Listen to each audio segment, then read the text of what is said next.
Welcome, everyone.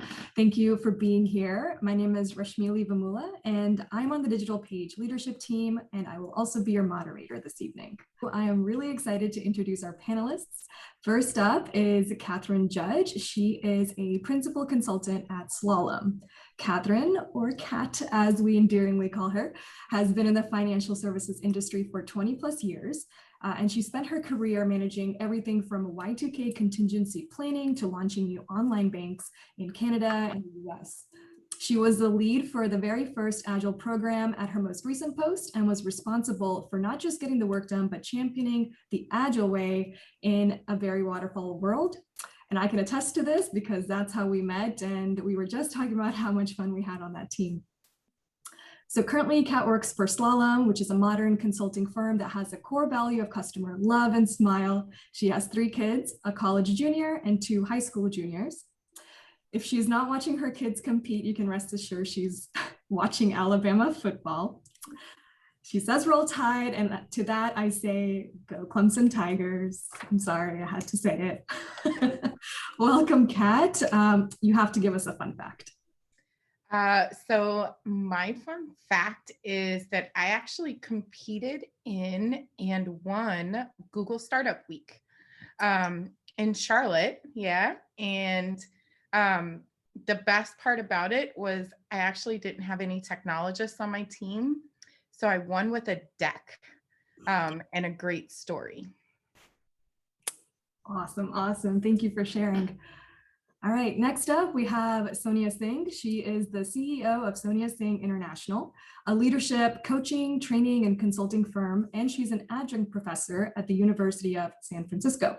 Over the past 2 decades, Sonia has trained and coached over 2,000 emerging and experienced leaders in developing key leadership competencies. She has previously served as an exec director of business transformation, culture leader, and Lean Six Sigma Master Black Belt at multiple local not-for-profits and Fortune 100 companies. Her unique method of teaching and coaching to technical business skills combined with key interpersonal skills have been an important factor to the success of her clients. And they've all gone on to become CEOs, VPs, directors, managers, entrepreneurs, you name it. Welcome, Sonia. Now it's your turn to give us a fun fact. Hi, thank you for that introduction. A fun fact about me is that it's been a while since I've used it, but I do have a yellow belt in Taekwondo. Awesome. At least you know it in case you do have to use it. Thank you. Welcome. And last but certainly not least is Fiona Whittington. She's the co-founder and exec director of Tech Together, the nation's largest initiative to address the gender inequities in the hackathon community. Tech Together is credited with increasing the gender diversity of the hackathon community by 18% just in 1 year from 2019 to 2020. Her work for Tech Together has been featured in the New York Times, Washington Post, Boston Global. She has previously worked in marketing at Red Hat and Armored Things. And in 2019, she received her bachelor's in advertising from Boston University. And her fun fact is that Fiona ran into Stanley Tucci once at a bookshop in Paris. So welcome, Fiona. So my first question is around dealing with personal challenges when pursuing professional goals and the lessons that you've learned from it. So Fiona, let's start with you. We would love to hear about how and why you started Tech Together. But when you're going to achieve your goals with Tech Together, have you faced personal challenges and how did you overcome them? You know, in any entrepreneur's journey, it's natural to face, challenges at every stage of, the growth. When I first started Tech Together, the first vision of it was just an event. We wanted to host the world's largest gender-focused hackathon.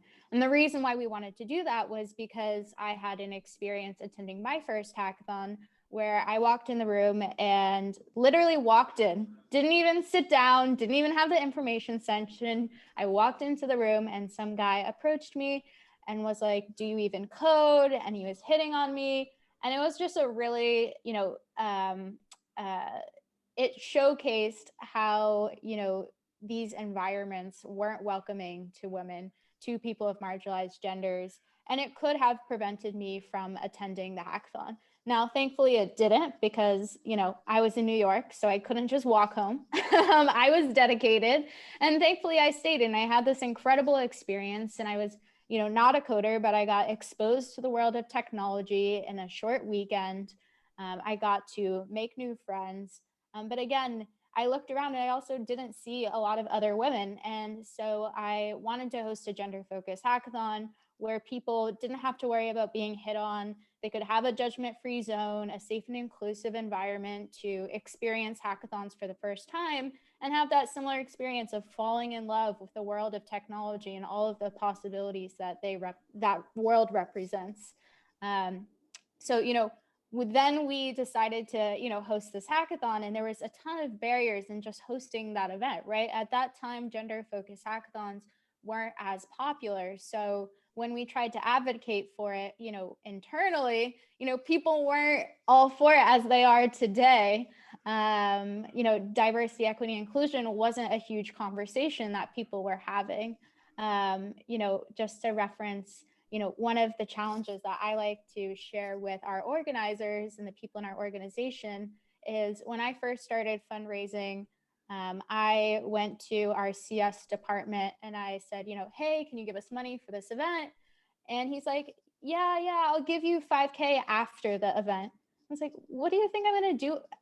$5,000 after the event? That's not going to help me.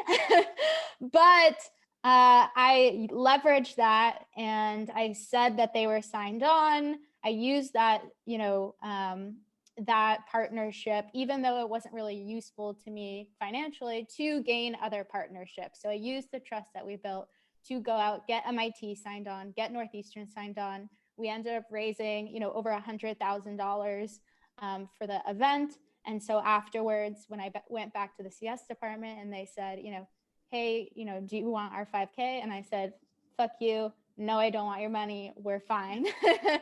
And now, we have a great relationship with Boston University where it's not even a question of sponsorship. But again, you always have to start somewhere. And I think that's the important thing for anyone starting something or starting a career, that, challenges, you're going to encounter different challenges along the way. They're going to take different forms. But when you're always starting something, the hardest part is just starting the conversation, getting your foot in the door.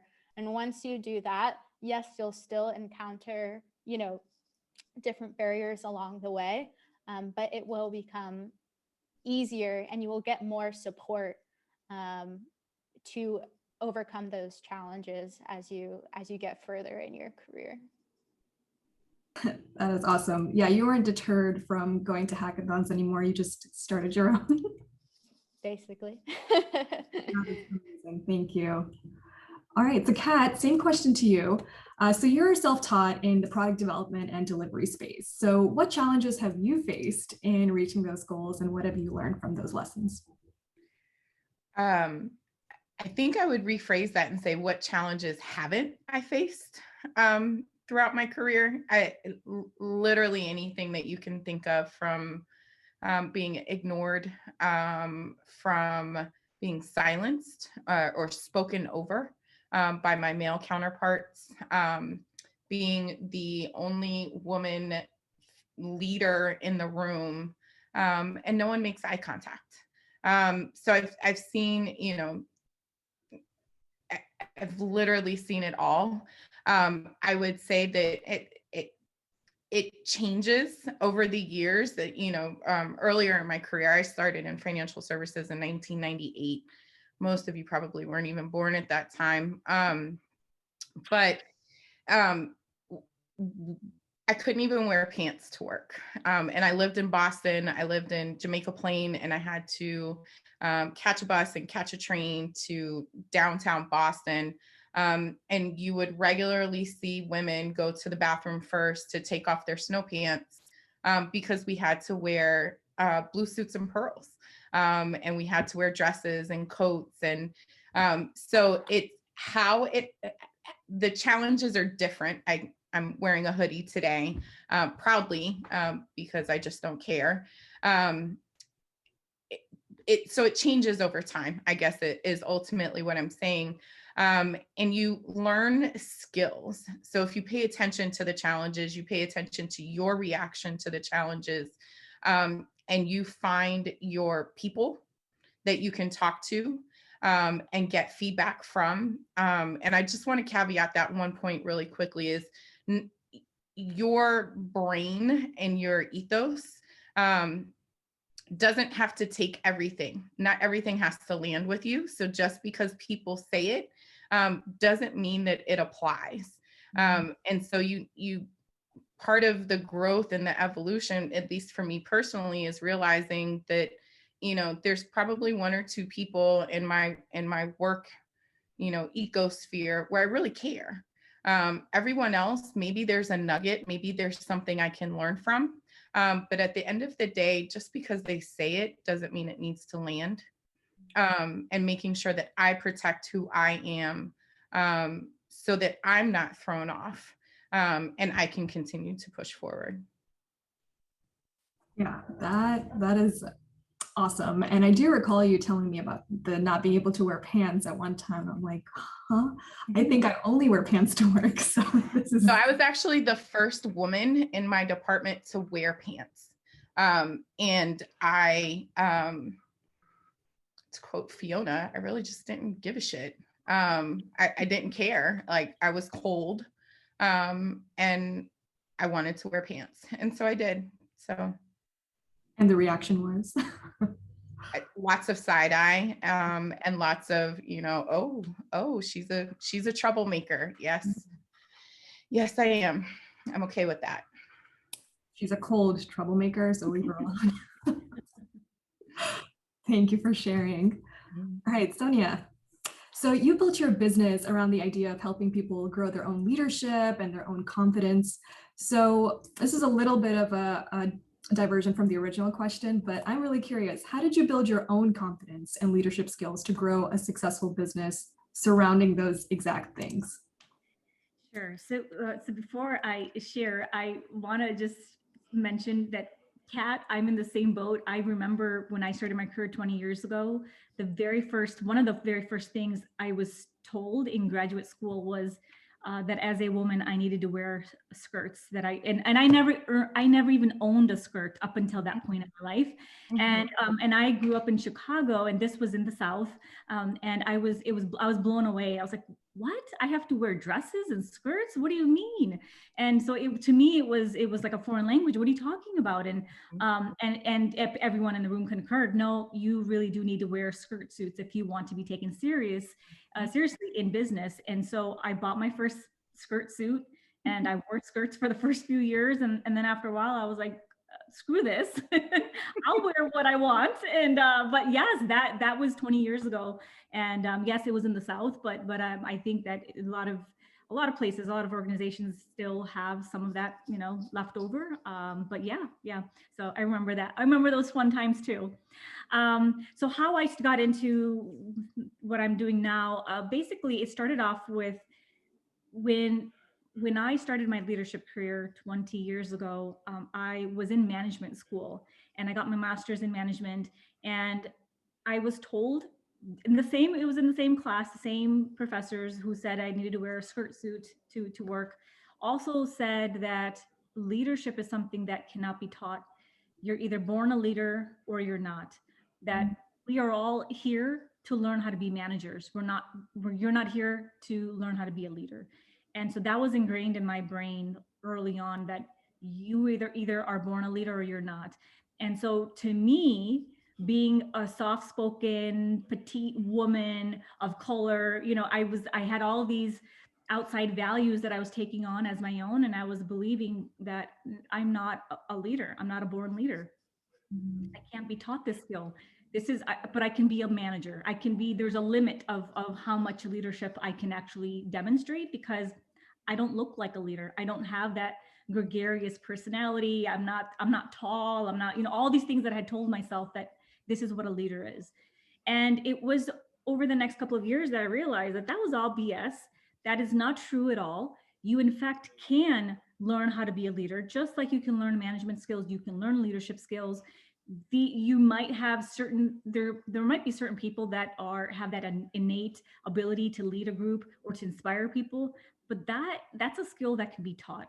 that in fact, great leadership is something that's developed over time through commitment, through experience, through practice, and through passion. You have to be passionate about wanting to inspire people and lead people. It's a responsibility that you have to take on. And so without having all those pieces in place, really, you can't really be a leader. So anyway, so as I started taking that through, I started learning all of these different ways that you can develop yourself as a leader without that title. You don't have to wait until someone gives you that title or that permission to be a leader. You can be a leader right now in whatever it is that you're doing today. And so that's really what inspired me to go and start my own company and really start teaching people how to do this where they are right now. You don't have to wait. You can do it right now. Are there any other personal challenges besides the ones you just mentioned that you feel like you faced while reaching your professional goals? And what were your lessons learned from that? Sure. So yes, I would say the major challenges have been around the fact that I've always been in leadership roles, meaning like management type of roles, and it's been a struggle, a challenge at times, being heard, being valued, just because you don't fit the mold of what someone might think a leader should look like, especially in the industries that I've worked in. Oftentimes I was the only female in the room, oftentimes the only person of color in the room. And so when you don't see people that look like you in leadership roles, oftentimes you wonder whether that's even for you. And so you start excluding yourself, thinking, well, that's not for me. Gosh, that's for someone else, though. That's for other people. I can't ever be in that seat. Versus, and then trying so hard to get into that seat, even though in the back of your mind you're saying, yeah, I'm never going to get it, but you're wanting to. So you're actually in opposition. You're not aligned with your values. And so what I've been trying to really do and help other people do now is get in alignment with your own values. Like Kat was saying, stop, listening to the other people's values and taking them on as your own. Start listening to your own values and figuring out what's important to you. And are you living up to those values through what you do? And if you do that, you can start creating your own opportunities. You don't have to wait until someone gives you that permission or says, yes, you're worthy of this opportunity. You're worthy of this, whatever it is I'm going to give you. You can start creating those opportunities right now and start doing it yourself. Yeah, that is great. Thank you for sharing.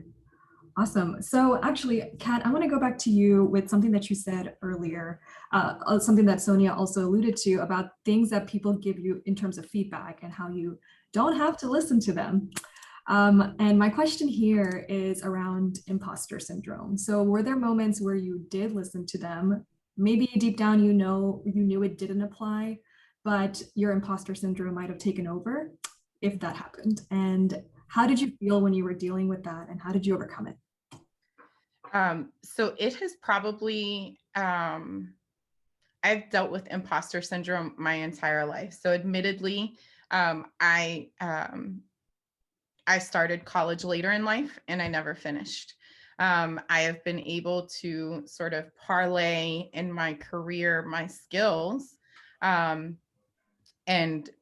be in competition with myself, to learn as much as possible, and to observe and sort of assess how I can move forward, never at the cost of anyone else.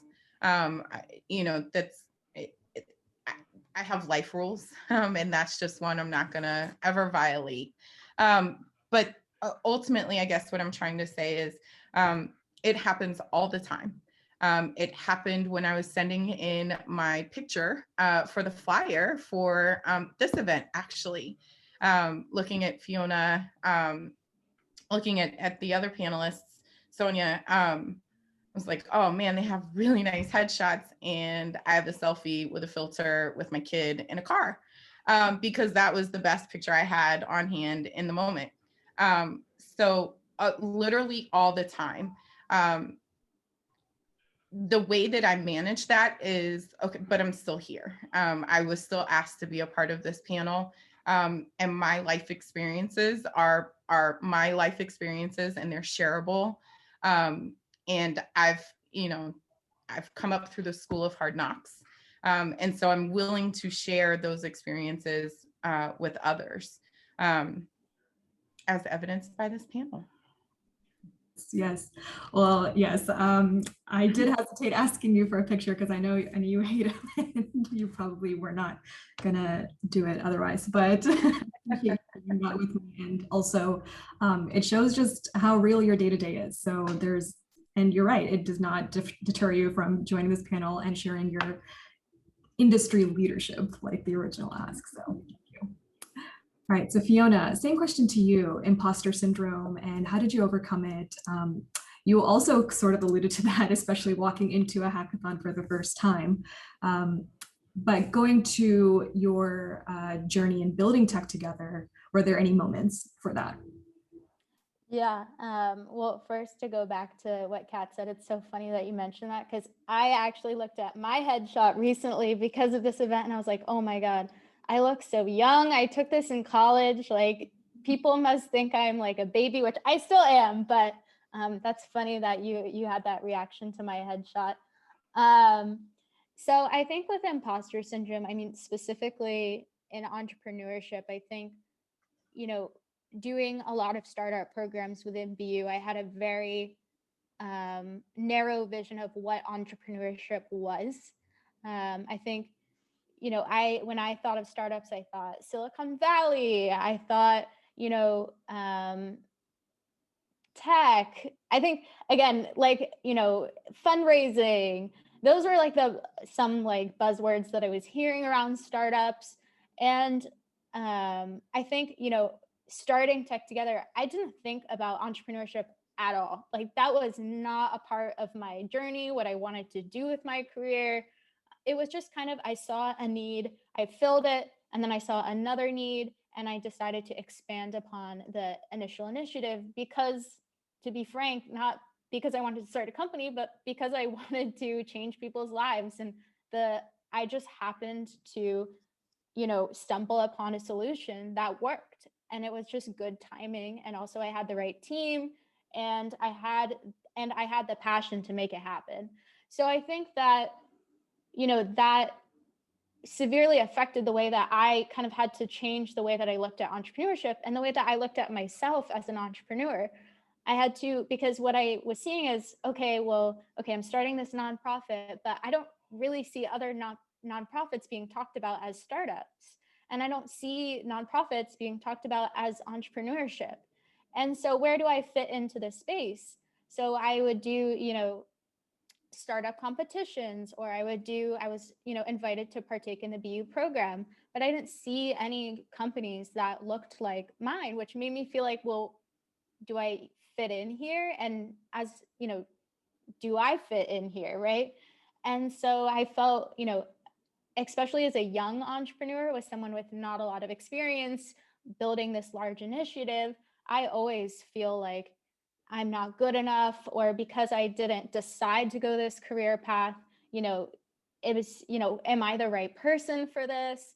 But I think going back to what Kat said is that, you know, you're there for a reason and you have to trust in that. And you also have to decide if I do, is this where I want to be? Is it imposter syndrome, or is it just discomfort and this isn't the career path that I want to be on? And I think that imposter syndrome is something that we all feel. And so I think it's something, and it's also something that you can't really solve for. I think there's a lot of conversations within, you know, women's circles or events that say how to conquer imposter syndrome, like how to get rid of it. And I am in the thinking of, you can't get rid of it. You learn how to cope with it. You learn how to be your own, I think, you know, your own leadership coach, to, you know, find people, as you said, that are going to be those supporters who, when you do feel like an imposter, they can reinforce and tell you, no, you're in the right place. So for an example, I had a colleague from Tech Together who was recently passed over for a promotion. And she was really frustrated because she's worked there for, 2 years, and her manager keeps saying, I'm going to give you a promotion. I'm going to give you a promotion. You're overperforming. And she's like, well, what the heck, man? And, she came to me and was like, hey, I feel like I should be promoted, but I don't know. Maybe I'm not good enough. Maybe I'm not doing something right. And I said, no, no, you are doing all the right things. Let me connect you with 2 mentors who can reassure you that this is the right decision. You're not an imposter. Like, you just need to get people to give you the resources to have those conversations. So I think there's a toolkit that you can acquire, which also comes with experience, to overcome imposter syndrome, because it is something that, no matter how old you are, no matter how much experience you have, you might continue to face along your career. Yeah, I 100% agree with everything that you just said.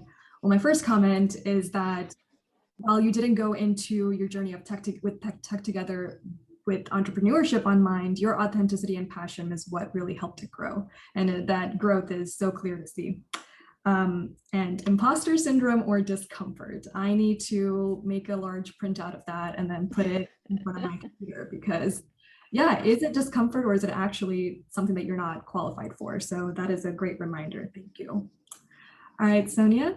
So similar question to you as well. You did allude to it a little bit earlier about where you originally have heard that being a leader comes naturally or it doesn't, and it's you're a leader or you're not. But in your journey, what were the moments of imposter syndrome that you faced, and how did you overcome it? Or overcome that particular situation, because we're always dealing with it. Sure. Well, first of all, imposter syndrome it's a chronic experience of that inner critic that just takes over.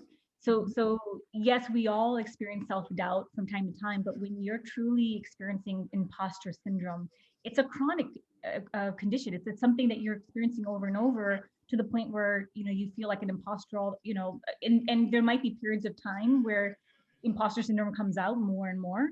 But so think about it as that inner critic that keeps telling you, hey, you know what, you're not good enough, you're not experienced enough, you're too young, all these different things. And so you start doubting yourself. And so one thing is to separate fact from what you think is. It's a fear, right? Fact is, yes, there's evidence that I don't have competence in this area. And so, you know what? I need to build some competence. I need to build up my competence in this area. So that's something that you can do.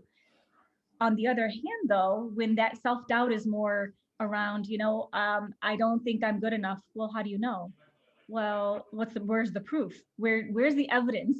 You are here for a reason. Like Fiona said, you are here for a reason. If you got the job, if you got the opportunity, it's because someone saw something in you. They saw some value in you being at the table. So you are here at the table because somebody wants to hear your voice. And so you have that platform. And so what you got to do, so what I've been trying to do is not get rid of that inner critic, because that inner critic is there to protect us. That inner critic is there to keep us safe. And so you can say, okay, thank you, inner critic, for sharing your concerns with me of me not, being good enough, because you don't want me to be rejected. You don't want me to fail. Thank you for that. But I got it from here. I can handle it from here. I can do hard things. I can definitely, face my fears. And so you have to ask yourself, is it a true fear? Is my life in danger? Or is it fear, false evidence appearing real? Because if it's the latter, then you really have to question, okay, all right, you know what, I'm going to be okay. And I just need to get out of this discomfort and face up to whatever it is that I'm scared of. And so for me personally, one of the times, so I have to say it does get easier as you get older. So, if you're experiencing imposter syndrome, just know that it does get a little bit easier as you get older, because you start realizing that no one is really thinking about you. You're in your own head. You're worried about, what do I look like? What are people thinking about me? No one else is really thinking about you. They're too worried about themselves. And so once you realize that, you start saying, all right, you know what? I'm just going to show up however I am. However, of course, you want to put your best foot forward, but that's it. You got to put your best foot forward. And once you do that, that's all you can do. And there's no more that you don't put so much pressure on yourself to do any more than that. And so for myself, you know, one of the things that I struggled with earlier in my career was I often was the youngest person on the team, you know, only woman, youngest person, only woman of person of color, all these different things. And so I was constantly doubting myself whether I deserved to be in the room. And I was constantly worried that people are going to find out that I'm not as good as they think, or oftentimes I'd be the only one, you know, that, you know, in my 20s, and everyone, my peers would be in their 50s and 60s. And it was a very wide, you know, gap. And I often feared, gosh, someone's going to call me out and make fun of me for being too young. And now I think back and I'm like, I would have responded so differently. I would have said, thank you for calling me young. Yes, I am young. Like Fiano said, yes, I am young. And you know what? There is nothing wrong with that. I'm at the same table as you because I bring the same level. I may not bring the same value, but I bring the same level of value as my peers. But they are bringing a different perspective. I'm bringing fresh ideas. I'm straight out of school. I'm straight out of, you know, whatever. And I can bring a different perspective to the problem at hand versus my peers who have been maybe out of school for 20, 30 years and they can't. And so if I had thought about it that way, I think I would have handled my imposter syndrome much differently. And so those are, it's not that I'm completely over it and I never have moments where I doubt myself, but I definitely am in a different place where I don't think I have to know everything. I don't think I have to be everything. I'm very comfortable with who I am, what I know, what value I bring, and I even own up to what I don't know. I'm very comfortable saying, hey, you know what? I'm not the expert in that. And nor do I even need to be. But my friend over here or my colleague over here, they would be great to answer this question. And so that has been very helpful for me to handle the self-doubt. Ah, that is wonderful. Thank you so much for sharing. So I think everything all three of you have said, in the back of my mind at least, are really great coping mechanisms and something to remember, not just for imposter syndrome, but I want to say procrastination as well, because a lot of the reasons that you procrastinate is because you feel like it's too hard, or there's this anxious feeling that you have if you're not competent enough, like you mentioned, Sonia. But also your value, and not just a seat at the table, but having a voice at the table, because that is just as important, if not more. So thank you for sharing. All right, so we're going to switch gears a little bit and dive into gender bias. So Sonia, while you're up here, I'm curious, have you ever had the opportunity of challenging gender bias? And what was the result? What happened? Any backstory there? So to be quite honest, I think I had many missed opportunities of where I could have stood up, but there was one particular time that I definitely did not back down. Many years ago, I was looking at a position. It was within the same company, but I'd be transferring to a different location. And I was the most qualified person for that position, and it was a shoo-in. It was, you know, I assumed that I apply for it, I'm going to get it, and that wasn't the case. And so when I put my name in to make that transfer, I was interviewed, but it wasn't just a normal interview. The interview actually took me it took me back, because I was so shocked. I had just gotten engaged, and which is like just irrelevant to the conversation. And the interviewer, who would have been my manager, who asked me, well, this position, you know, you would be traveling a lot. So I'm very concerned about how your fiance would take this, and would he be okay with you traveling so much, you know? And I just remember being so shocked. I don't even know how I answered, but I was really shocked, because that was so irrelevant. I don't even know how, like, that wasn't even anything that I was prepared to even talk about. My personal life is my personal life. And it shocked me, because I don't think anyone would ever have asked a man in the same situation, how would your fiance feel about you traveling? I mean, that was just, so it really, really bothered me. I was asked questions about, well, how would you feel working in a distribution center? There's going to be, and the questions were very much trying to discourage me from applying, because I would be the only female in that entire division. They did not want me to apply. They didn't want me in that role. And so part of me almost did not go forward because I didn't want to be around people that didn't want me there. And so I had a mentor who was a VP of sales at the time. And I shared with her, I said, this is what's going on. I'm very, I'm shocked by it. I'm very upset by it, but I don't know what to do. She was the one who gave me the courage to keep going. And she said, Sonia, this isn't right. You can take this to HR, which I thought about, but that's not the route I wanted to go. I just kept with it. And I said, you know what? I know I am the most qualified person. I'm going to keep this going. And if they don't hire me, they need to give me a legit reason why.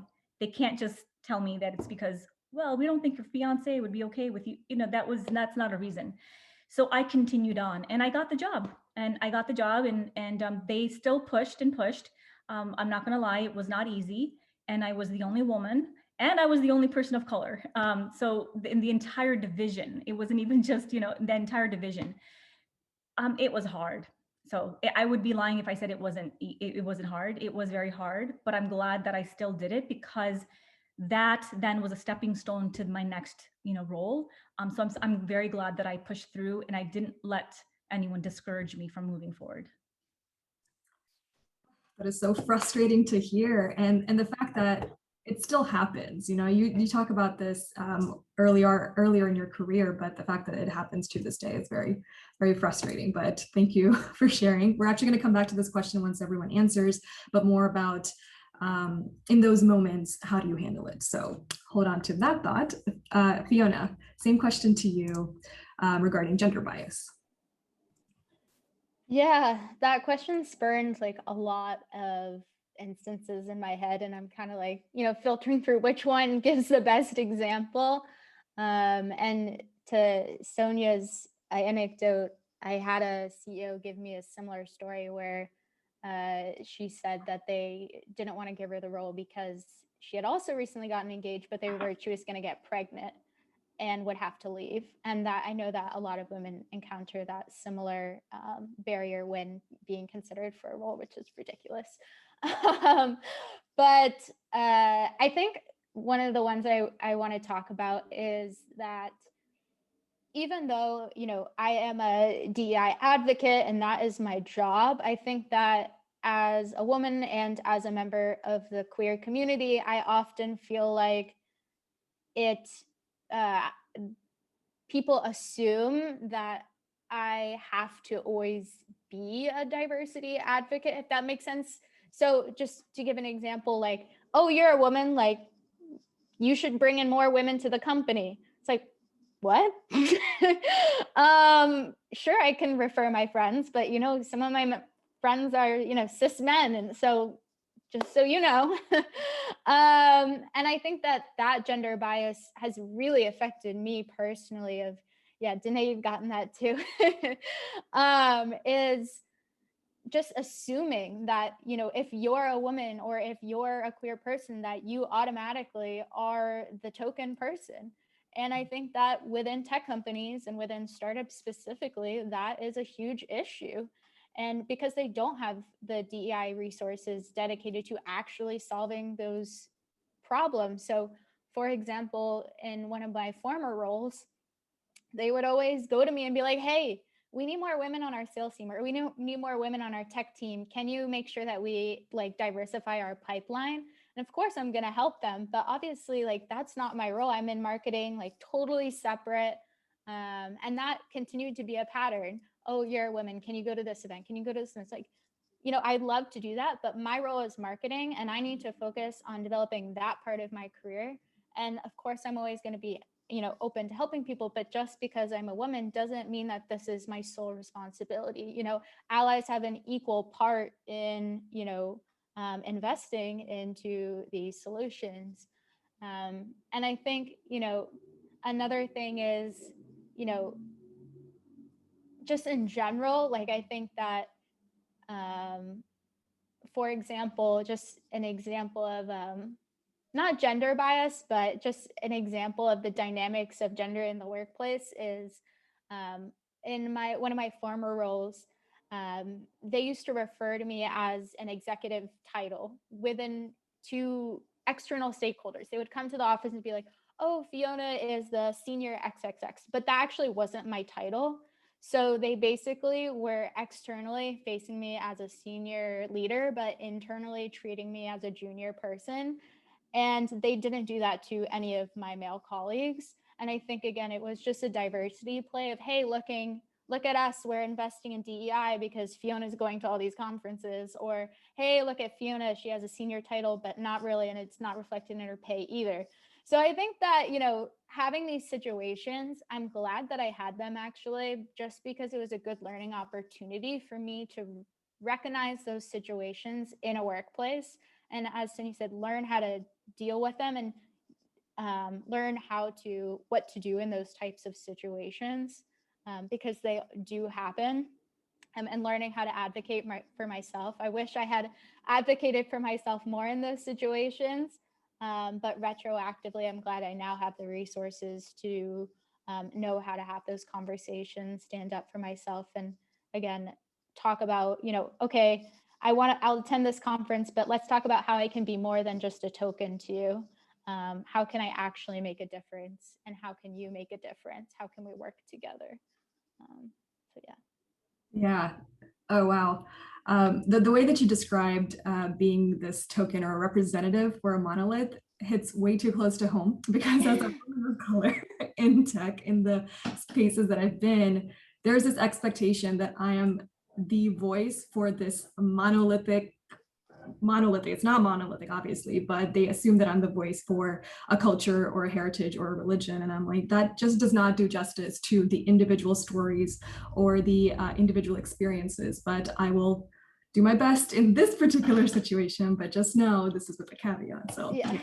Well, I mean, the other thing is, and it doesn't always have to be so dramatic. Sometimes it's subtle. Like in panels where they're not diversity focused, I always get the diversity questions unrelated to tech together. It's like, oh, you're a woman. Has it been difficult? Like questions along that, like how have you, overcome them? That is completely irrelevant to the conversation we're having. Why are you including that in your panel questions? Don't treat me like the other panelists, please. And let's talk about the topics at hand, which are relevant to entrepreneurship, to my hard and soft skill sets, relevant to the profession that I'm in.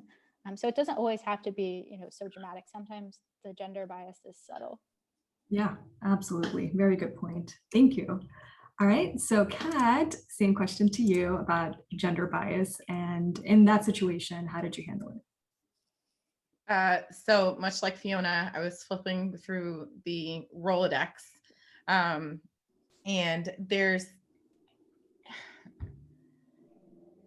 it really shows up, at least for me, in mansplaining. There was a particular call that I was on. I was the only female on the team again. And I'd been raising, this is going to be an issue. I need support. I need help. I went to my male leader, manager at the time, and said, hey, can you sit in on this call? There's always sort of this undertone of mansplaining that's happening. Comes in the room, he's listening in on the call, and I'm, you're my leader, my manager, so of course you have my back, right? No. I put the phone on mute and I said, do you hear the mansplaining? And he began mansplaining the mansplaining to me. And so I sat in the room, I was aghast, like, what do you say? Like, what? So in that moment, I think I was just so thrown for a loop. One of the coping mechanisms is you just sort of nod your head and go, yep, got it, yep. And you get out as quickly as possible. And it's not necessarily healthy, but sometimes it's a tactic to protect yourself. Fiona addressed the tokenism of being the woman in the room. And so you're often, especially, you get tasked with all of the things, setting up the room and ordering the catering, making sure that flyers are put together, But it is so important that you find your voice. That's a pretty broad stroke statement. And I think our voice is different depending on the situation, and our voice develops over time. Very early in my career, I was very reactionary, and if I was pissed, you would know that I was pissed. What I've learned over the years is to ask questions differently, even though I'm asking you the same thing over and over again, because I need you to get to the same point that we all need to get to. So Sonia sort of mentioned this, where you develop these skills, you develop these habits to challenge in a way where it really sort of becomes their own idea. They do not ask me to order food anymore. I'm telling them what I want for lunch and what I expect for lunch going forward. And I'm a part of the strategy and the vision, and not the order taker, because I refuse to be the order taker in these scenarios. Yes, yes. Not ordering lunch, but getting lunch received. That is the key here. But yeah, thank you for sharing. Those are, and thank you also for sharing the vulnerability of having your manager who you think is going to have your back, but then there's this meta mansplaining going on. How do you deal with that? So yeah, sub mansplaining, I think is what we'll call it today. Exactly. Awesome. I'm going to step in, Rashmili, just for a quick minute. We're about 7 minutes out to the end of the event, and we have 1 to 2 questions here. Angelica would like to know, what advice would our panelists give your younger selves or high school students experiencing gender stereotypes and bias in STEM or tech programs? And I'm going to add a layer into that. Digital Page goes to a lot of hackathons, and what we do hear consistently from these young women is that I'm the only one coming into this class. I am the only female student. How do I handle this? So if you can share some of your insights around that, it would be very much appreciated. So I'll jump in here. I wasn't the only woman in the room when I competed in Google Startup Week. There were a few females. I was one of 2 that actually made it to the next round. And when the teams were dividing themselves up and they got to choose where they would spend their time, right? So you had the competitors, and then you had a group of people participating that were technologists, et cetera. Anyways, long story very short. The team that I got was all men.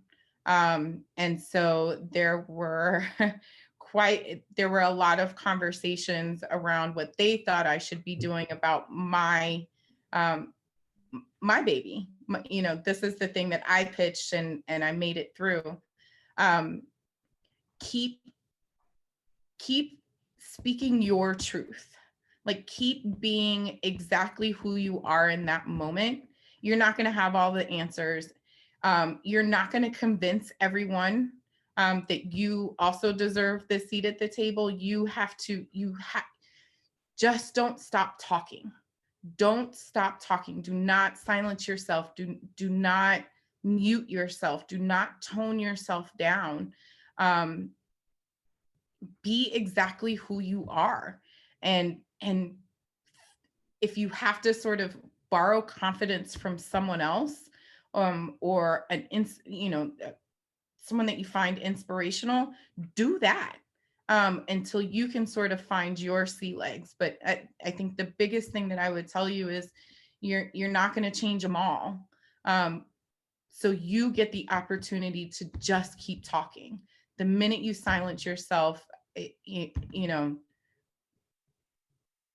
other people lose out on knowing exactly who you are.